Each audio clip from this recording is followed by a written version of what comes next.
the Lessons Lived podcast. Hosted by Michael Puente. What would you teach the world?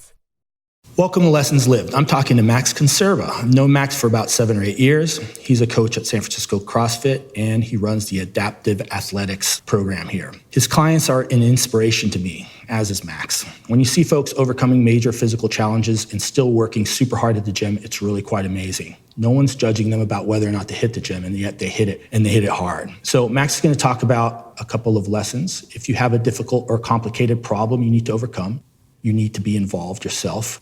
You need to be the driver of the process. And the second lesson is to find purpose through solving your personal problems. Hey, Max, how you doing? Doing good. Thanks for having me. Why don't you tell me a little bit about your background, what defines your life right now? Yeah. What are you doing? Yeah, that's a pretty open-ended question. I work at San Francisco CrossFit. I spend the majority of my day working with individuals, usually with chronic physical problems. It's kind of a profession I created. Okay. Way back in the day, a long time ago. This all started when I was a young kid. I got hit by a truck. And since the age of 8, I went through probably 15 odd surgeries over the course of about 7 years, and was left with a very complicated and severe injury to one of my legs. Without getting into it too much, one of my legs is just completely mangled. So I wear a brace all the time, basically 24 hours a day to stabilize my really unstable leg. And I went through a few decades after the accident where I just basically bowed out of a lot of physical activity, was real self-conscious about the way my leg looked, and didn't get much help for a real constructive path forward from the healthcare system. Okay. They did a great job. I mean, like getting hit by a semi-truck and getting drug under a semi-truck, like I was smeared all over the street. So they did a good job in making sure I didn't die, like doing whatever they could.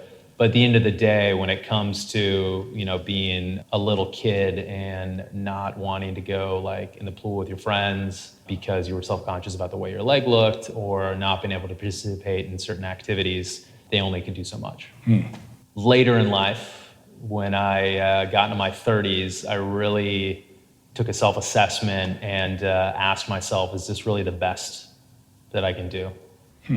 And it was the first time I really turned that question inside, and that question kind of led my life in a totally different direction. Was there a life event or something that made you ask that question? Yeah, I actually get this question a lot. And I didn't get struck by lightning or haven't had a near-death experience that changed my perspective, but it was more honestly just self-reflection.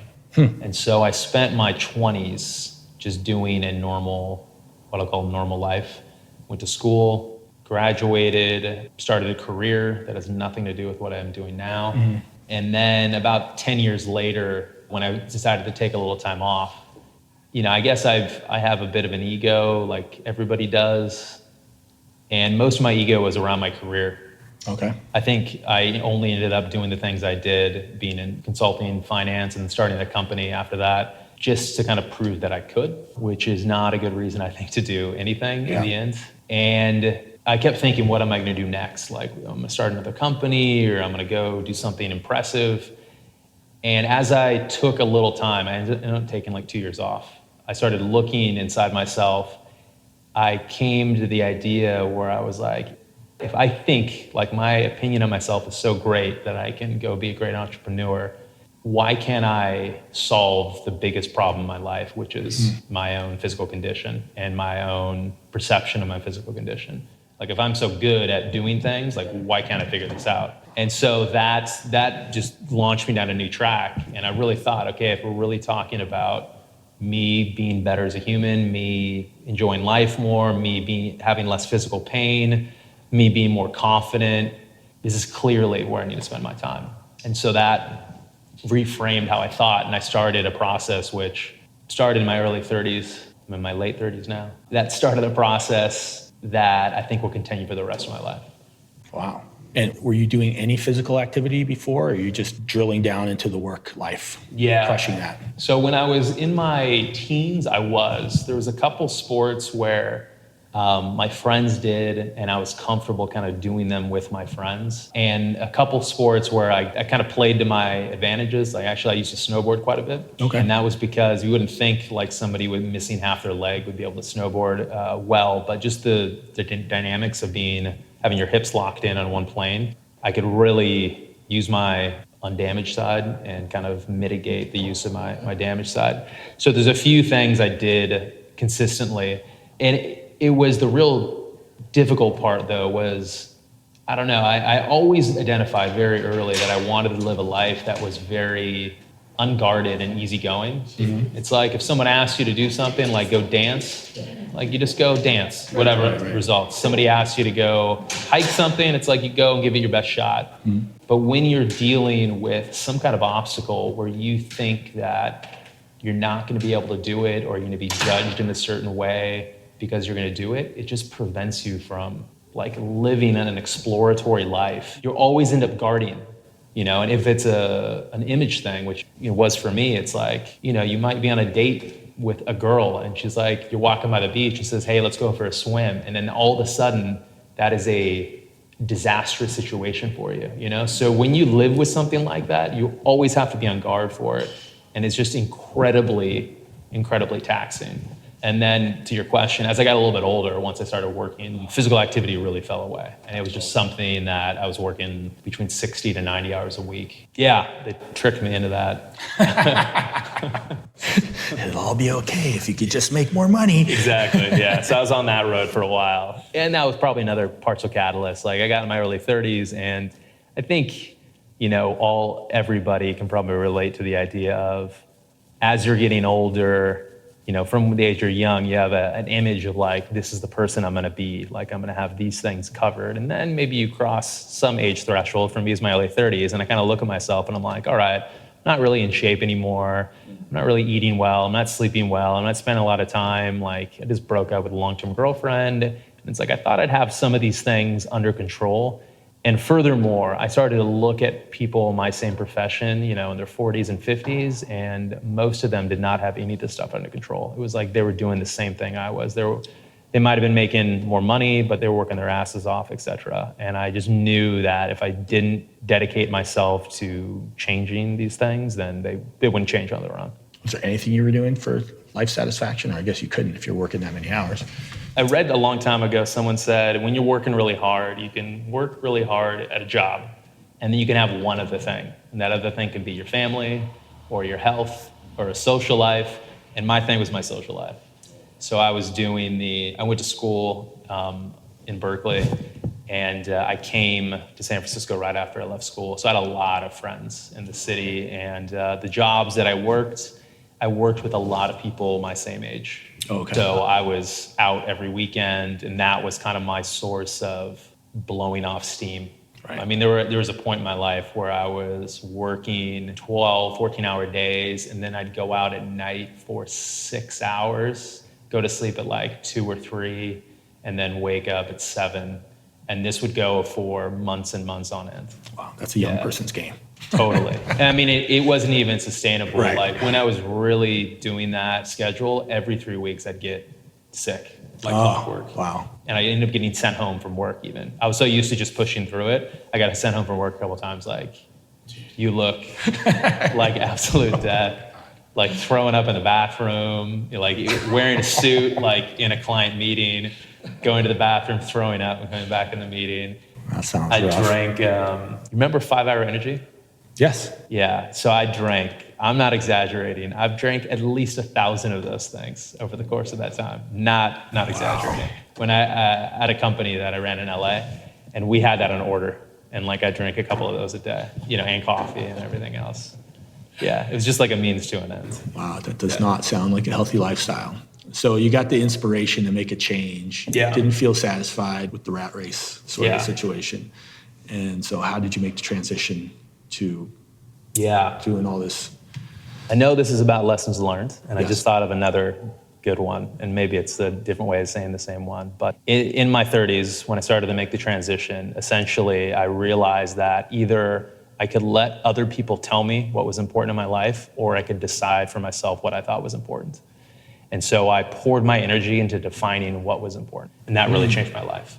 It was like my catastrophic physical injury, being good at managing that, like that was important. Like if I were to look at my life objectively from a third party and say, if you could give this person one skill that would help them for the rest of their life in a way that no other skill would, it would be that one. To manage to be able to manage it, okay. To be able to mitigate the pain I had every day, to be able to allow myself to be able to play with my kids when I have kids, to be able to travel and be able to walk however long I wanted to walk without an issue, to be able to not be afraid to participate in things and fail. Yeah, I actually clearly remember when I was like 18, 19, 20. It was my first time backpacking through Europe. Right. You backpacked before through? I have not. Never? What about your Peru trip? Never? I'm a comfortable person. Okay, well, I don't burn calories outside of the gym.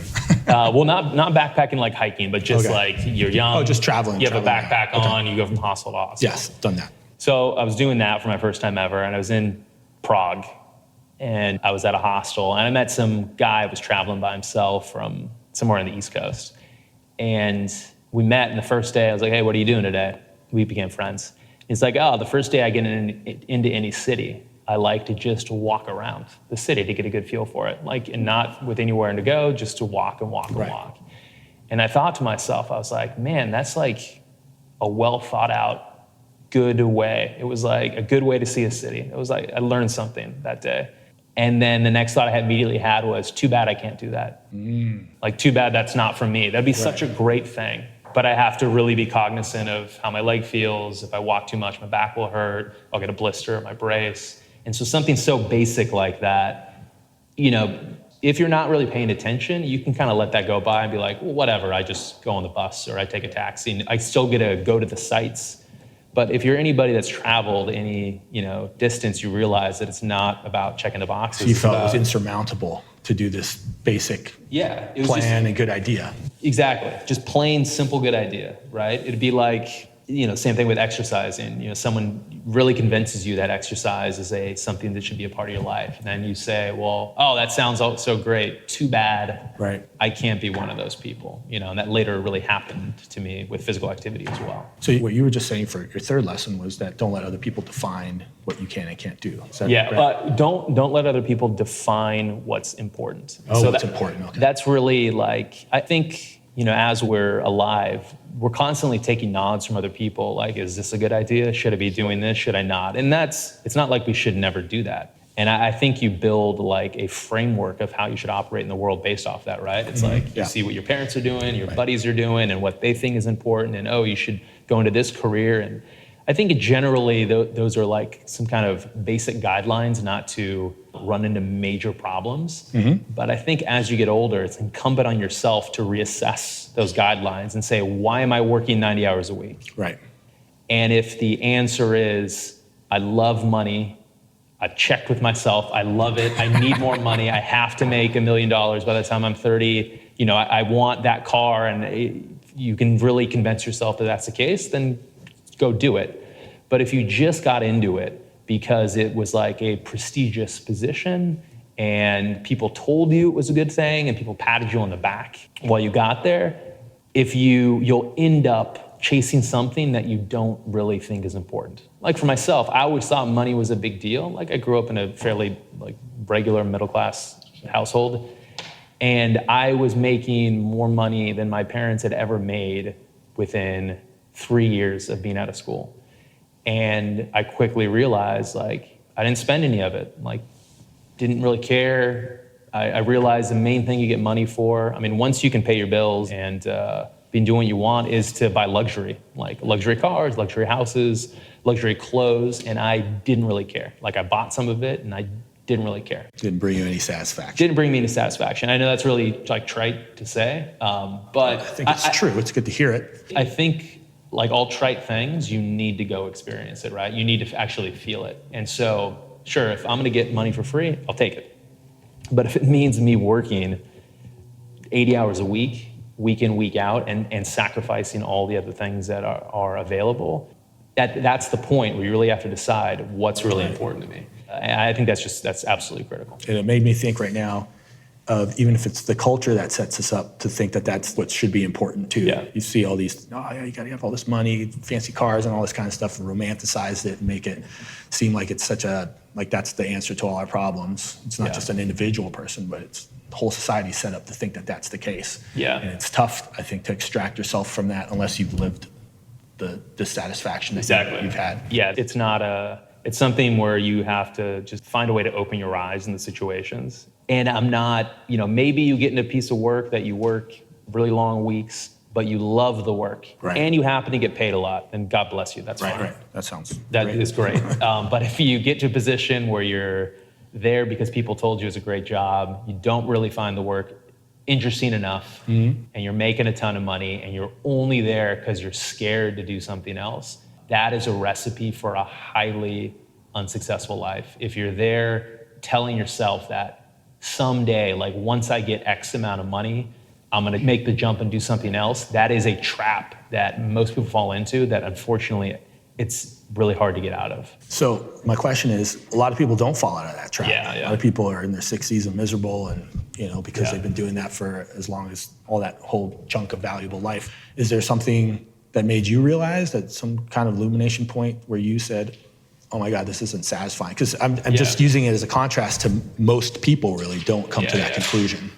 Yeah, I think it's about constantly reassessing yourself. So for me, I started out in corporate strategy consulting, and then I did that for about 3 years, and then I moved in, and then I thought, okay, well, this isn't interesting enough, it's not worth the sacrifice. And again, I looked at the people, maybe that's a good strategy. You look at the people ahead of you in line. I looked at the managers that were 5 years ahead of me and the partners that were 8 to 10 years ahead of me, and they were doing the same thing. There's always a few guys that were around when the firm started that are obscenely wealthy and don't do anything anymore. But unless the firm continues or the company continues to go through these like hockey stick style growths, Sure. everybody else is just going to kind of make their way up. And it doesn't mean they're not going to make a lot of money, but they're not going to be on easy street. There are always going to be a lot of people battling with them the whole time. So I went into finance after that and thought maybe this is more where I want to be. Little did I know I was also just kind of prestige chasing. It was like another higher level of prestige. I did like that better. It was more interesting. I had more autonomy. I wasn't so micromanaged. But again, I felt it was the same thing. It was interesting, but not interesting enough. Right. And you probably saw people that had been there longer too. Yeah. And it's the same thing. The guys that started the firm were obscenely rich, and everybody else was doing fine, but they were working really hard. And I knew unless they left and started their own firm, they'd be working really hard too. Right. And again, I think I'd said it before in terms of like challenging my ego, but there was always something in my head which was just like, I know I'm playing this game where it's like, this is a good thing to do. This is a way to make money. I would not be here if I wasn't getting paid a lot. And is all my life gonna amount to is just being really good at this game, like being really good at doing well for myself. All I was attempting to do was do well for myself, like make money and do something that other people said that, wow, that's good, keep doing that. And this, like, that's as capable as I am, like that's as smart as I am, just to kind of just do well for myself. And I didn't have some grand scheme at that time, like, oh, I have to help the world. It was still very ego-driven. It was just simply like, can't I figure out a better game to play? And that was going on in my mind. And then I left again, and I went and I started the company. It was a hobby that I'd been kind of doing at the same time, liquidating inventory. And I thought, okay, maybe this is it. And I enjoyed that much more. Running my own business, having a few employees, like having a culture, not having a boss, still stressful, still working a lot, but I had more flexibility around when I was stressed and what I was stressed about. And after 3 years of that, my partner and I decided to split up, and so we had an opportunity to leave. And again, I looked at what I was doing, and we were essentially liquidating inventory from Best Buy, like pretty boring conversation, but maybe that's the point. I got to a point where I realized when I told people what I did, I'd tell them I was an entrepreneur, I was a business owner, and it'd be like a status thing, which was nice. But then when they actually dug into what I did, like I didn't care I didn't care about the service my company provided. It was simply a vehicle to make money. Right. And our customers were happy and we added value. So it's not like we were some we were doing something that wasn't fulfilling the stakeholders' needs, but it was just like no passion behind it for I was you. selling electronic equipment, that it was Last year's model. Exactly, stuff like that. So I was refurbishing things, and it was just like, if you take the P&L away, you take the income statement away, it's like, what are we doing every month?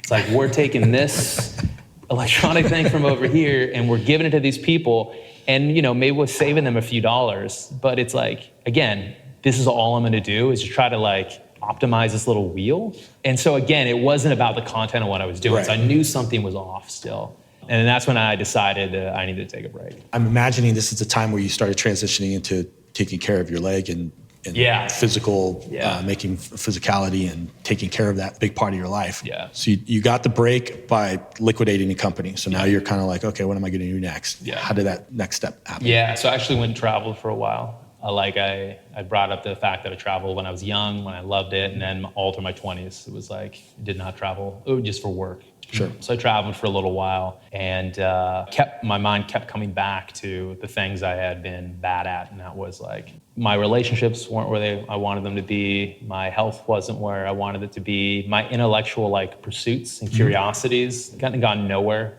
Right. I leave college and I'm studying a bunch of stuff, and I figured I'd just continue to learn other things. I didn't learn, read very few books throughout my 20s. It was all business books and just garbage. And then ultimately my leg was just it was just a problem. It was a problem in my life. And whenever it wasn't a problem, I just successfully ignored it. So I started thinking, okay, let me go through each one of these issues in my life and see how I can address it. And so I started attempting to be healthier, to have better relationships, and ultimately to push my condition forward in some respect. And I got to my leg, and the first thing I thought was, okay, well, I haven't seen these specialists in a decade. Mm-hmm. So it's been a decade. Maybe medical technology has changed. Totally. So I did that, went all around California, saw physical therapists, orthotists, people that make braces, and orthopedic surgeons. And essentially after 6 months of interviewing these guys, there's nothing they could do. They were basically very pleased that I wasn't in more pain and I didn't have more dysfunction. And what are you complaining about? Pretty much, they were just, they'd look at brought all my medical records with me, and they look at my CT scans and just say wow, you sure you don't have more pain? There's nothing else happening.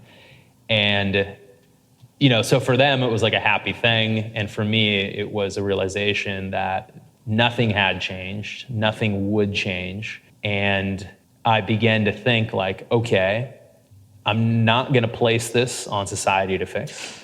I'm going to place this on myself to fix. Mm-hmm. And that's where I started. I thought, I'm going to give this 6 solid months, that I'm going to really apply myself to my condition and just figure out whatever I need to figure out to try to move the ball ahead in the most holistic way possible. I'm not going to perform a surgery on myself, but I'm going to find out if there is a surgery that exists somewhere that could work. And so I became a detective, and I spent 6 months trolling through physical therapy, creating braces, and designing my own surgeries. And designing your own surgeries? Yeah, in essence, finding everything they've possibly done to understand what was wrong with my leg and what could be done to fix it. Gotcha. So that when I went back to the professionals, it wasn't hey, here's my CT scan, fix me. It was, hey, I'm thinking of doing a proximal tibia osteotomy with putting a wedge on the medial side and rotating, the fibula 45 degrees internally. What do you think about this procedure? I've seen it done here. How do you think it, I came in with an agenda. I came in understanding the landscape. Right? I'm not going to contribute. I'm not going to, creating my own surgery is the wrong word, but I'm not going to reinvent the wheel here, but I'm going to know everything that's available so we can have an intelligent conversation. Yeah, you're taking, the first lesson that you mentioned earlier. This is taking control of your situation rather than allowing society, the doctors, whoever, to tell you what your options are. You're in the driver's seat. You're going to go see I'm going to try and maximize what I can get out of this situation myself, and you're the one that's responsible for it. So you're doing all this stuff. Yeah, and it's like any field, whatever the person across the table, they're a professional in, you're going to do yourself a great injustice if you cannot speak their language. If you know what they're supposed to know, you just understand the vocabulary, understand the scope of their practice, you can give them a problem that fits into their domain of expertise. Okay. But if you give them a problem outside of their domain of expertise, it's very difficult to translate that into a solution. So it's like saying, if you walk in there and say, I want to run, but I can't, and you take that to an orthopedic surgeon, it's like, that's a human problem that he has to translate into orthopedic surgery language, right? And a lot more. Yeah. Complicated to learn how to run. Yeah, exactly. And he maybe doesn't even know how to run. Like, he's not a runner, he never had, he's never been coached, so he has zero idea about why running would cause problems in the first place. So yeah, that got the ball rolling. That's when I first ended up coming into CrossFit, San Francisco CrossFit, 2011 as an athlete. When you came into the doctors with all that knowledge, did they change their attitude towards you? Did you get any better or different treatment, actual outcomes from the physicians themselves, or they were just kind of like... Night and day. Night and day, really? Night and day. Absolutely different. I went from being like patient N in a normal distribution of outcomes to being the ideal patient to work with. Because you were taking the responsibility into your own hands also. I was taking the responsibility in my own hands, knowing, like, I don't want to confuse this with trying to browbeat the doctor into thinking something he doesn't think, but really understand where they're coming from, really understand what they're capable of, and then having the most intelligent conversation, giving them the benefit of the doubt. Like, I know, or I since I work with a lot of people dealing with a lot of complicated chronic physical problems, sometimes there's this adversarial relationship that comes up where it's like, I think things should be this way, and my doctor thinks things should be the other way, and he's like stupid, or I told him it's supposed to be this. At the end of the day, if the person you're working with, if you cannot give them the benefit of the doubt, I mean, I'm sure there are probably some doctors out there that suck, but the most of them, in any profession, they're trying to do the best they can. They got a family at home, patient 5 of 15 they're seeing today. They're just trying to make sure that you don't have any huge problems.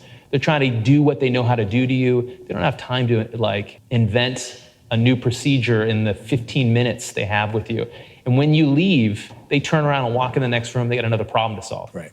And they're not spending their weekends doing this. They're not spending their nights doing this. They have a life, etc. So if you have that kind of relationship, the odds are you're the problem. Meaning that this is a team effort. And if you're the project manager, and if the person you're working with, you're having a bad problem with, it's you that need to sort that out. And if it is the 5%, say, I'm just pulling that out of my ass, of people that really are bad at their job, then find a new team player. But if every doctor you see is a bad relationship, you have to start looking at yourself. So it changed the game because, like, for example, I really understood after diving into it that when you're dealing with long-term chronic physical conditions and deformities in joints or bone, the main mission of an orthopedic surgeon, the main guiding post is pain reduction. And if you take pain reduction out of the equation, like my leg hurts somewhat, but not a ton. It's actually, I have problems with my back and other parts of my body, compensatory problems. Yeah. So if you know that, you know their motivation, like what they're attempting to do. And so you also understand that it's a lot, orthopedic surgery is not as sophisticated as you think. It's like they want a very big, they want to find, or when they see a case and you walk in there and you're like, oh my God, I can't stand on this. They basically say like, all right, well, we're going to roll the dice and try to fix this because right now it's unlivable. So even if we don't succeed, it's like, hey, we needed to try. But if you walk in there and you just say like, hey doctor, I'm ashamed about the way my leg looks. It's so crooked and twisted. I'd love to run. I want to participate in these activities, but my knee doesn't move the right way or it's wobbly, but there's no pain. They really run the risk of actually adding pain to the equation. And so once I learned that dynamic, I really had a very healthy respect for surgery in the sense of like, if it's not hurting really bad, they don't want to go in there. So I eventually turned away. I mean, I had one doctor, the head of arthroplasty at UCSF, was like, okay, you have a great idea. I think it could work. Let's do this. And then like a few days later, he called me back and he's like, Max, I've really thought about it. And he's like, it would really be hubris for me to attempt this experimental surgery with you. He's like, I think it makes sense on paper. I think, structurally it's very sound. I was thinking about things as if I was like a structural engineer. That's what I did in school. And he's like, I think it theoretically makes sense, but your leg has been developing the way it has been for the 20 years. So we can't just assume that if we line things up more anatomically, it's actually going to be better for you. And we run the chance of, your body putting cartilage in abnormal places and not normal places because of the pressures you had. And as a result, we might end up, even though it looks better on an x-ray, it might end up screwing things up. And so learning that, I realized there is never going to be a surgery unless there's some miracle way down the line that's going to fix my problem. And so I left. And he gave you a good reason. He gave me a great reason. And I understood what he said, and it wasn't just him versus me, you're afraid to do it or invent some other kind of reason the world's against me. It was very much I understand what your profession is, much better now. We can see eye to eye, and now I can move on to a territory and not waste my time here anymore. And maybe someday things will change. But I feel, whereas when I was younger, it was a great source of dissatisfaction where I thought, if only the doctors could do this and that. I know there's a way to do it. And then actually having gone through the research and seeing all kinds of specialists, ankle doctors, knee doctors, limb salvage surgeons, going through each one of them and getting these different perspectives and truly being open, I'm very satisfied. I don't have to worry about that. That part's done. So then you continue to take everything in your own hands because you make these braces and things that... Yeah, and so what shut down in the surgery front, I just turned my focus to the physical therapy, strength and conditioning front, and then the orthotics front, the actually making an exoskeleton for the leg.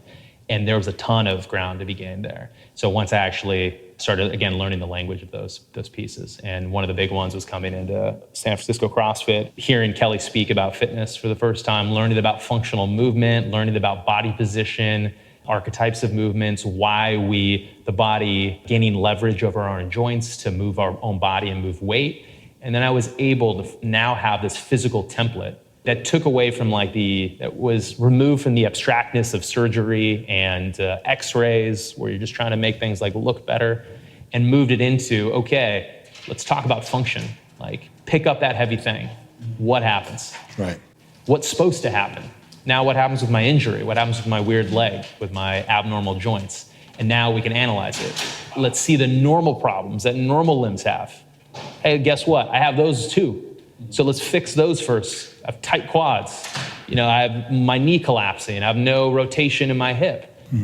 Now let's start cleaning those things up. And then it was just epiphany after epiphany where it's wow, I can function so much better by just having a concrete understanding of what my body's supposed to be able to accomplish. And so that was a huge light bulb for me. And I recognized immediately, this is a skill I need to have. I need to be very aware of a very good proprioception of my body, very good awareness of all my joints in space, a very good intuition about safe positions and unsafe positions. So that was rich field. And then you brought up creating the braces, then it became a question of, okay, everything I can't fix through neurological control, mobility improvement and strength improvement, I now need to build something externally that makes up for the lack of internal pieces, the stuff I'm missing. And that turned me into developing braces, and which became a hobby of mine. Nobody can see you right now because we're on videotape, but when I see you working at the gym, you can't really tell that you have a brace or anything aside from the visible brace. But the way you move and stuff, you don't seem limited by the physical challenge that you have, which is, I guess, the goal. It took a lot of work. It took a lot of work. But I think it's crazy and inspiring because you did it. So it can be done. It's not it's not possible. Maybe for some folks, depending on the extent of it, it's not possible. But definitely improvement is so possible. Yeah, there's no way that anybody, no matter how lucky you are when you walk in terms of your gifted body and athleticism, to how unlucky you are, life events and genetics and lifestyle, et cetera, there is always improvement to be made. I mean, unless you are consciously engaged in the practice, there's no questions there's improvements to be made. And you typically find the more problems somebody has, the less conscientious they are about their physical health and their physical movement in general, because they have all these obstacles in front of them that just look at someone else move, and then they see their problem and they can't move that way and they give up. Whereas if you're lucky where you have nothing wrong with you, you can kind of just start copying people. Nobody has to tell you anything. You just look at that move and you say okay, let me try how do they do that? But if you have some major issue, some major pain, you immediately, that learning mechanism just kind of gets short-circuited. And so you have to have a much more cerebral, like frontal cortex conscious approach to it. That takes more time, but it's another route to get there. And it's essential. If you're trying to improve your function in the world at your level of pain, you have to be conscious of your body in that way. All right, that's awesome. So let's talk about your next lesson, which is finding purpose through solving your own problems. Yeah, so up until this point, I'd basically taken time off, and I was attempting to live a better life, which I was accomplishing. I'd say within 6 months of me really attempting to improve my state in the world, I made more progress than I'd made in the previous 15 years, like hands down. And throughout that process, I began volunteering to help veterans learn about functional fitness, like doing fitness camps. I was invited just because people knew that I had an issue. I wasn't coaching at the time, but people knew I had an issue and I'd be good perspective. And when I got down there, I remember one of the days I was watching someone with an amputation, which is different than what I have, but there's a lot of similarities. And I walked over and I talked to her and I showed her a couple tricks that I'd learned, like just very tactical things about doing like a med ball clean. And I instantly, fixed her problem. She was thankful. And upon leaving that situation, I recognized that was one of the first times in my life, if not the first time, that I knew something. I had some piece of knowledge in my mind that if I wasn't there to deliver it to that person, she would not have gotten what she needed. Right. Like the other person in the group wouldn't have given it to her. If she looked for it, she probably wouldn't have found it. And it was a sensation that I'd never had before. It was like I'd actually learned something through my own life experience that I know is true. And I just recognized immediately, like, this needs to be a part of my life. Right. Like I found that through working so diligently on my own condition to try to improve my own lot in life, not only did I improve my own lot in life, eliminating a lot of my problems, I was developing a body of knowledge about just the path required to get there. And I thought, this is great. Like, I would do this and not get paid for it. And that's what I started doing. I just started volunteering more and more. That's when I started the class here at San Francisco CrossFit. I went to Kelly and Juliet and said, hey, here's what you guys have meant to me and the gym's meant to me. I'd like to offer a class on the weekends. I'd like to teach it. I'd like to be for free. And just anybody who wants to come in and experience functional movement can come and do so. And they were 100% on board. And so I started doing that every weekend since 2015. And the more I got into that, the more I recognized, like, these are just the conversations I want to have. Like, when I wake up, these are the problems I want to think about. These are people I know I can help. And I, broadened that out further the more I learned about strength conditioning. And now I coach all clients, but it became my full-time work. And so now my primary concern is just, I just enjoy coaching in general, but I really enjoy finding people that have had nagging problems for their whole life, whether it's something incredibly severe like cerebral palsy, some massive neurological condition, or something just that, hey, I tore my rotator cuff when I was 15, playing on a tree, and it never's been right since. Like, I don't know how to lift a weight over my head. I avoid these activities, and I like piecing the puzzle out for those people to help those people build a physical practice, a way to be conscious of their body, to move their body in the world, and ultimately just be more functional. Wow, that's cool, man. Yeah. That's really, really impressive. You gonna write a book, or are you writing a book? You gotta write a book. Your journey is just really cool. I still have a long way to go. I think it's good. I'm happy what I do on a daily basis. I'm just trying to accumulate more stuff where I feel like I have things that I'm genuinely interested in saying. That's all I'm interested in. Just trying to learn things that are like, yeah, you can feel it. When you find something like this and you're having a conversation, even the conversation right now, like we're having, like, there's nothing else I can talk about. I'm interested in all kinds of things. I'm interested in, I watch a lot of UFC. I ride motorcycles. Like, I have a lot of fun hobbies that I do and I'm interested in. I will not talk about any one of those in the same way that I talk about traveling, enjoy the hell out of it. But this is something where it's like you can feel it in your nerves. It's like not in your head, you can just feel it. And when I recommend anybody listening to this, when you talk about a subject and you have that reaction, then you just follow that reaction and it'll lead you. If it just turns into a hobby, great. It turns into a hobby. If it turns into a career, even better. If it turns into your whole life, which that's for mine, then listen to yourself. Listen to yourself. That's like, yeah, you can feel purpose when it hits you. Great. Thanks, Max. I hope you enjoyed this episode of the Lessons Lived podcast. The Lessons Lived podcast is part of the Lessons Lived project, where our mission is to catalog the lessons of every human being's unique life and disseminate those lessons for humanity's betterment. If you like what you heard, please subscribe. If you have lessons you would share with the world, you can share them now at lessonslived.com, a platform where you can share your life's lessons and learn from others.